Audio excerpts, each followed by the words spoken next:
I was diagnosed with schizophrenia when I was 27, but it's now schizoid affective disorder, which is a mixture between schizophrenia and bipolar. Well, I'm on a medication, it's in control to a certain degree. You're hyper, become sometimes a bit lewd, and you hear voices. I thought I was live on the internet. I thought people were talking about me. Trying to hold down a steady job as well, that's been difficult. I didn't trust my family and people that I knew and things like that. My mental health problems go back many, many years.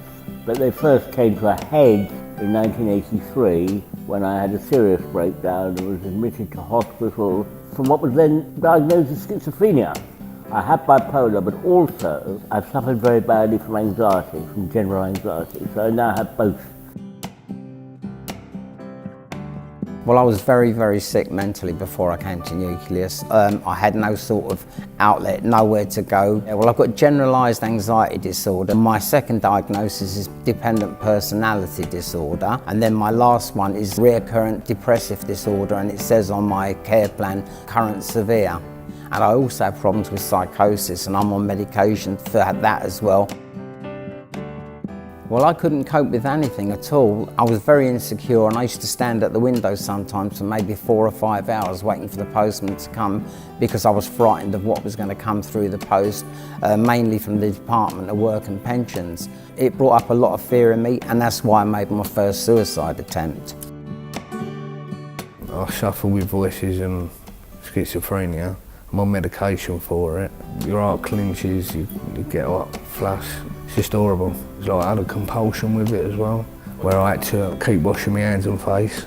Like the voices would get me to do that. Like I sit there and if I ain't doing nothing, I just worry about this, that, and my brain goes into overdrive. When I was very sick in deep depression, I forgot English. Many words, and not only language. I forgot what I was doing, what I cooked. Depression is very hard sickness.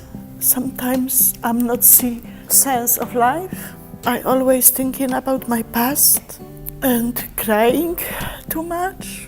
I won't stay bed and nothing doing for long time. Before I was engaged with the Nucleus, my life just was a chaos.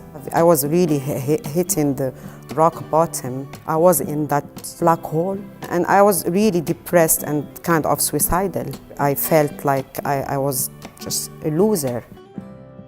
I am a Moroccan that came to this country since 25 years. I was homeless. I was neglected by my own people.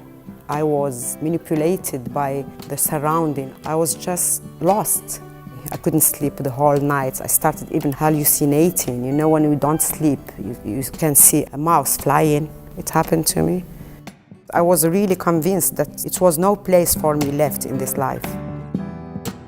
My issue is because I've been diagnosed with anxiety. The doctor prescribed me some tablet, but I don't know whether they did good or not. I'm an anxious person, although I don't look like it. Sometimes I'm very anxious, you know, most of the time. I don't know why. Sometimes I get frustrated because I got so much potential on me that I want to do things. When I have a bad day, I really don't want to come out from the house. I stay inside and I whinge and, you know, all this kind of stuff. People that understand mental health need to understand that 1 in 4 people have a mental health problem, and not everybody fits a stereotype as being homeless or on drugs or things like that. They could be in a high-powered job.